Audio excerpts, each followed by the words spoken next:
I'd like to begin this morning by talking about love and organization. There's been a lot of talk at this conference about organizations and how to create them and how to run them, how to lead them, how to run them.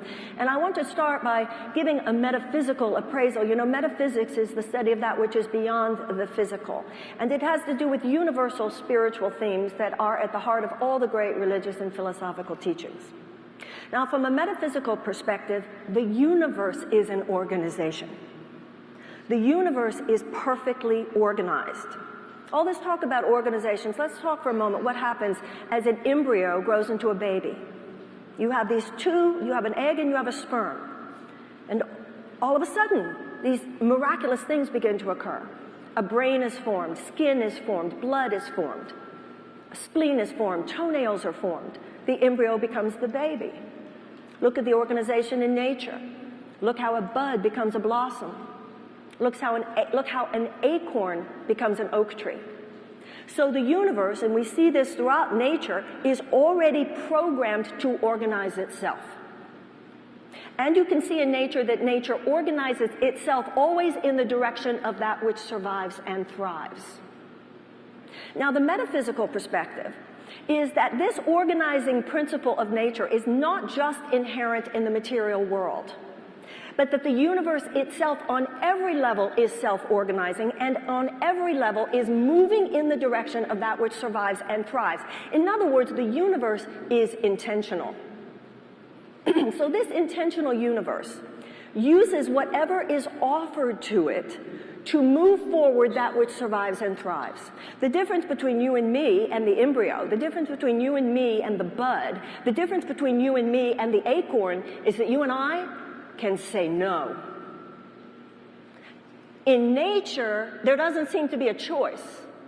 You and I are free beings. We can say, use me, cosmic intention, to bring forth that which is loving, that which is good, that which is surviving, that which is thriving, use me. Or I can say, no, I don't want to. Now that in nature, by the way, is called cancer. Cancer cell is the cell which has said, I don't want to just contribute to the healthy functioning of the whole thing. I want to go off and do my own thing. And then I will gather other equally sick cells around me. And that, of course, is a malignancy. And so from a metaphysical perspective, the human race, the consciousness of the human race, in too many cases has become malignant.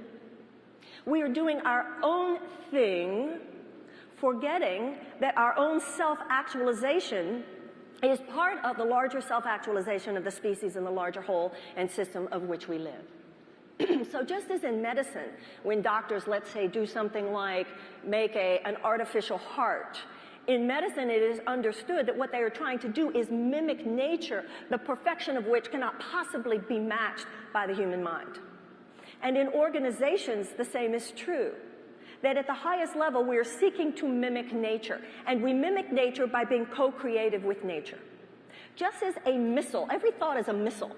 And just as in the physical world, a missile delivers a warhead, in the spiritual world, any thought, a thought of love, is like a missile that delivers a peace head.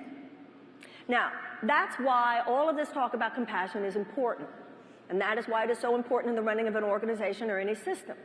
Because when we enter in, when you drop in, you know, we were talking that first night about being and then doing. You drop down, God drops in. You drop down, the creativity drops in, whatever words we want to use. And when that happens, the issue is not just what happens when we move into the state of being. Remember, we've been talking here a lot about a Western consciousness, a Western mind disconnected from its true nature, has skipped the state of being, and gone right into doing. And so what we're talking about here today, have been talking about all weekend, is balancing by going into being. But it is equally unbalanced to think about your being and not to think about what you're doing. And so I want to talk to you this morning about what emanates from the conscious mind. We've talked about getting to the conscious mind. We've talked about the stress reduction. We've talked about mindfulness and how it moves to greater and deeper relationship, and it causes greater compassion for employees and employers, all of which is true. I mean, if you really want your organization to work, if you really want your business to work, before you even go to work, send peace to your employers, send peace to your employees, send peace to your customers, or pray for their happiness, whatever words are true for you. But the universe, in the way it works as a self-actualizing mechanism, does not stop there.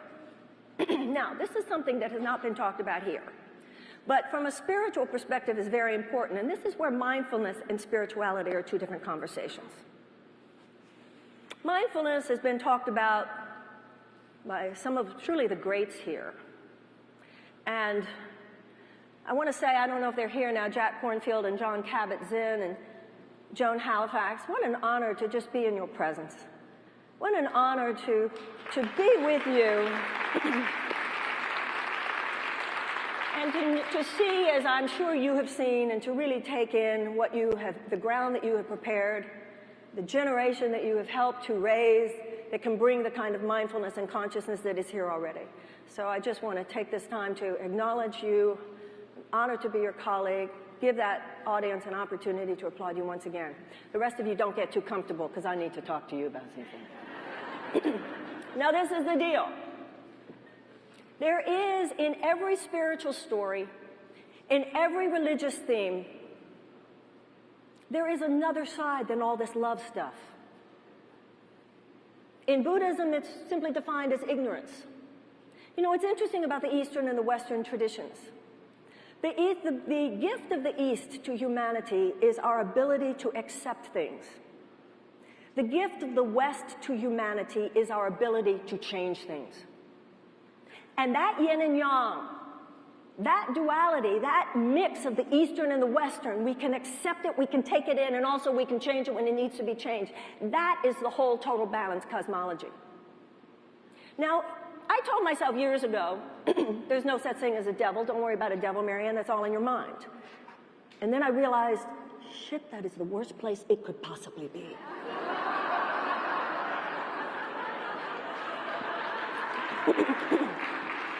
So from a metaphysical perspective, we don't think there's some devil out there that is stalking the planet, trying to get people's souls.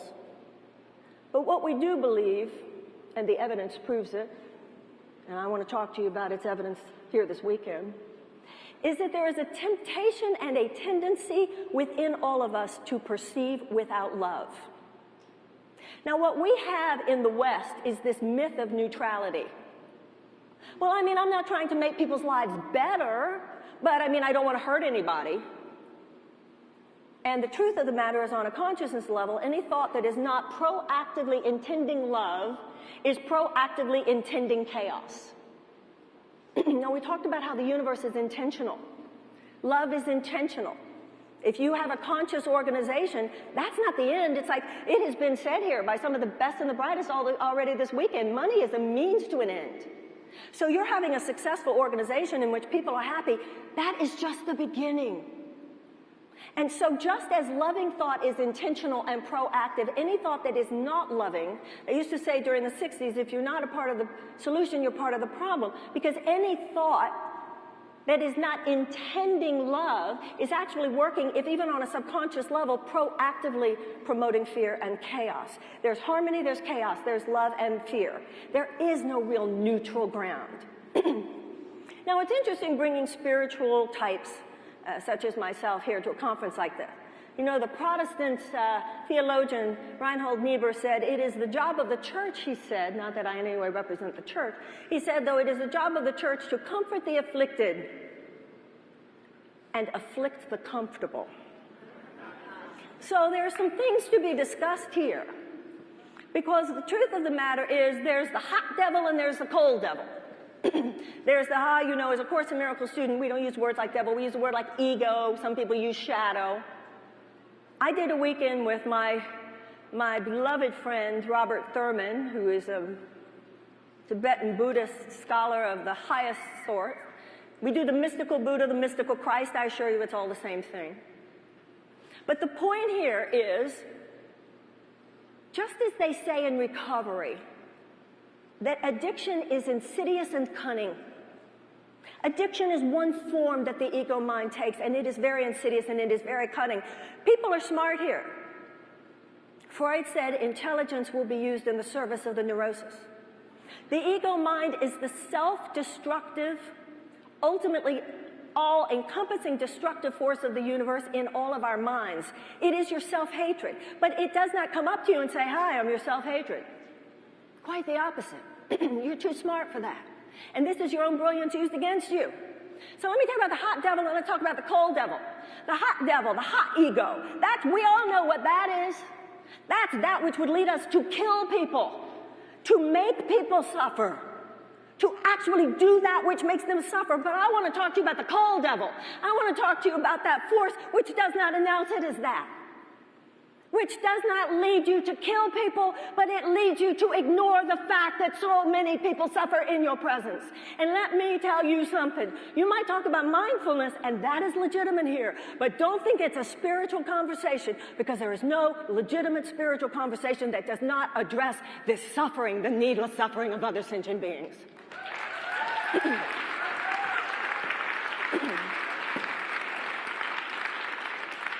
The tech industry, one of America's prides and joys, one of the vortexes of power, one of the vortexes of possibility like nothing else on this planet.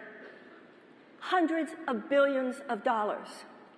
Let me tell you something, ladies and gentlemen. No spiritual leader person is going to come here and be a dancing monkey to help a bunch of rich capitalists talk about the fact that they can have a more compassionate workplace and meditation rooms while not dealing with the moral calling and the moral invitation of our species to deal with the fact that we have so much and so many have so little. That's not our job.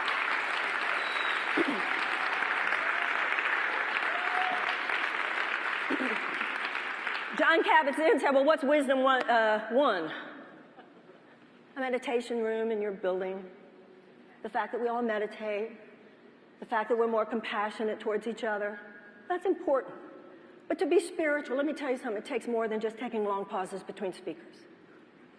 It takes more than integrating the information that's given by people you already agree with anyway.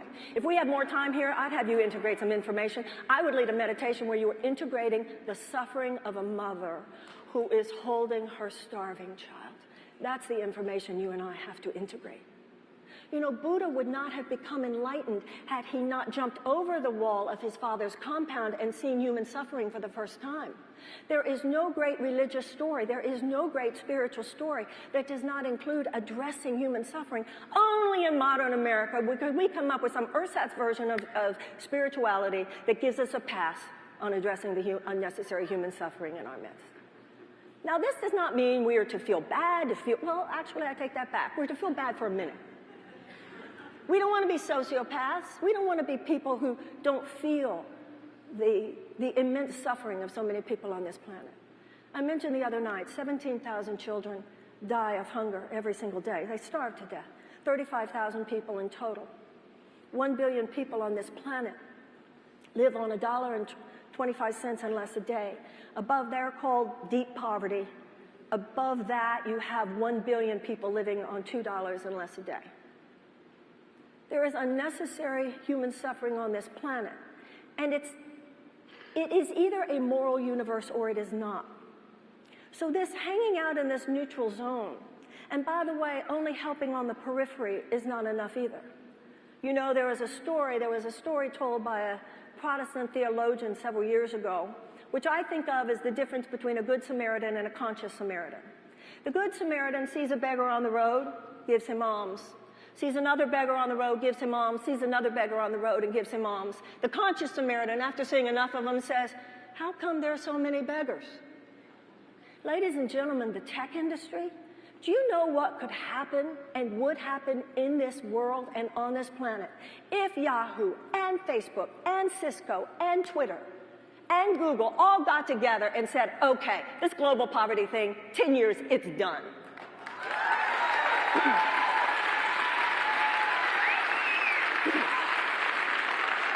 You want to have a real wisdom conference, a wisdom that moves not past intentions are not enough. Good intentions are not enough. The Course in Miracles says good intentions are not enough. Willingness is everything. What I would like to see is major tech people get together with someone like economist Jeffrey Sachs, who is from Columbia University, who has established that within 10 years for $100 billion, we could eradicate deep poverty from the planet. That's 1/7 of what the United States spends every year on military. Let me tell you something. The U.S. government apparently isn't doing it. You guys could do it. You guys could do it. You guys could do it. And that is what is so amazing. And so from a spiritual perspective, you know, it's interesting. We always have to be checking in on ourselves. It was so interesting for me listening to this business about children and mindfulness. Children and mindfulness. I love it. There's been a lot this weekend. It's been funny for me to hear all these people saying that they have scientific evidence that proves that the scientific mind is not all it is. And so we have this science. So we have scientific evidence of what mindfulness does in the mind of a child. You want mindfulness? You want mindfulness in our society? Help these children have their parents at home. Not only the fact that we don't have maternal leave or paternal leave that is paid for, we're going backwards, Melissa Meyer. Marissa Meyer, what is it with this woman? This is the tech industry. Ladies and gentlemen, this is your ground. I don't know this woman. I'm sure she's a lovely woman, but I can tell you this. Her saying that those who work for Yahoo cannot be at home anymore, must come into the office. I will tell you this as a feminist for a long time. To have a woman finally who is the CEO of a major Fortune 500 company and says that people cannot be home with their children, they must come into the office or quit, this is not why we fought the revolution. And you know what? Oh, you should get online about that. That's what you should get online about. Draw that line in the sand. Girls, get on it. So we have to look at our own selves. This is true as individuals, and it is true as institutions, and it is true as a country. Ladies and gentlemen, the truth of the matter is, if you could even afford to be at this conference, you know, rich, when I say rich, I don't just mean the moguls. I mean anybody who could even afford to be at this conference. I mean anybody who can even afford a computer. Listen, capitalism's been good to me. I'm happy. Because if you're in the club, this is a great place to live. But ladies and gentlemen, fewer and fewer people are able to get into the club these days. And it is an unsustainable situation on the planet. It is an unsustainable situation on the planet. And more and more people are now talking about how it's an urgent moment, and yet we remain as paralyzed as ever. And so I hope that this conversation of what is truly wise will continue. But it moves beyond just the gift of the West and also the gift of the East, and also includes the gift of the West and includes that amazing partnership. Because that's what the tech industry does represent, interestingly enough. The tech industry does represent the beauty of the Western mind, the beauty of the Western culture, even if not the Western mind, because the beauty of America at our best is that everybody's here. But the tech industry is something which is giving this can-do-ness. But the fact that there are so many, you know, and there are marvelous things happening, and there are marvelous American corporations who have, you know, the meditation practices, all of that is great. I've been writing books about these things myself for decades. All of these things are great, but I'll tell you something, ladies and gentlemen, when they give $1 million here and give $1 million there, when their profits are multi-billions and the problem is multi-billions to achieve, let me tell you what a computer does not have that only we have. A computer does not have conscience, a computer does not have courage, a computer does not have chutzpah, and a computer cannot meditate. Human beings do that. Human beings say, enough is enough. Human beings say, we will take these extraordinary companies. We will take my work here. We will not be silent. You know, Martin Luther King said, your life begins to end on the day that you are silent about the things that matter most. My sense of this conference has been that everything that has been said, I celebrate. But there are too many things that have not been said that I must say I personally grieve. And that I feel there is a listening for and there's a yearning for. That's what we want. We want significance now. We want significance. That's what Americans want. This is our dharma. Our dharma is to deal with the moral responsibility of being people who are blessed with the gifts of liberty, blessed with the gifts of this extraordinary responsibility that we get to live in a society like this. But you know what? There's a line in the Bible, God shall not be mocked. And you know what the Course in Miracles says it means? He isn't. And what does that mean? That means karma, cause and effect. Everything we do will come back to us. And we all know this in our hearts.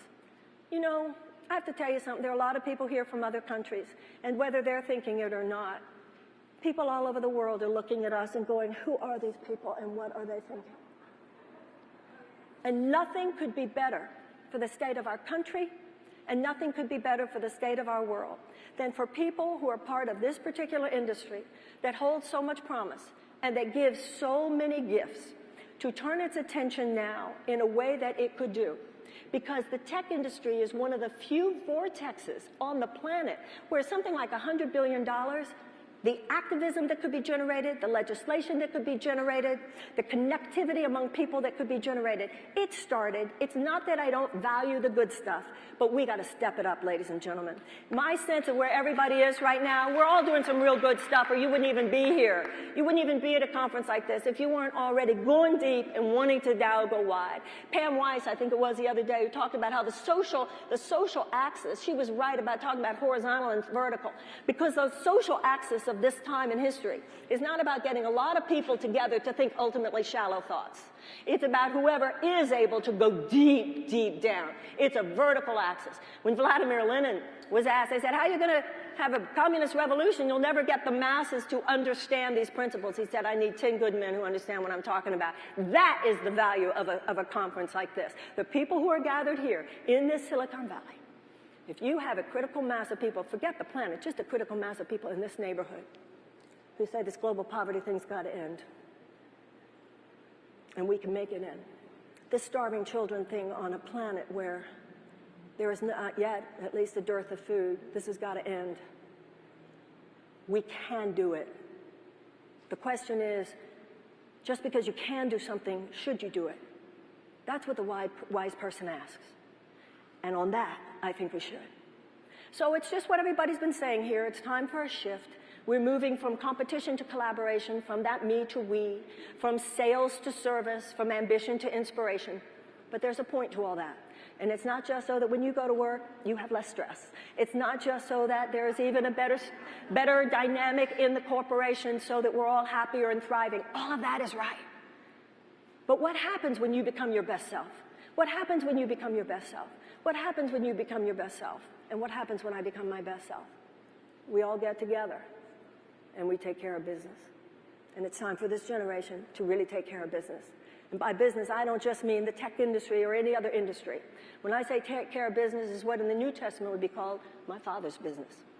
That means the business of the soul, the business of the species. We have these extraordinary powers. Not only can we, but I believe we should. And as we do, what you become is a real human being. What you do, when you do this, you become someone who is embodying everything that this is all about. And then, ladies and gentlemen, you can call yourself truly wise. Thank you very, very much. Thank you. Thank you, thank you, thank you. Thank you so much. Thank you. Thank you. Appreciate it.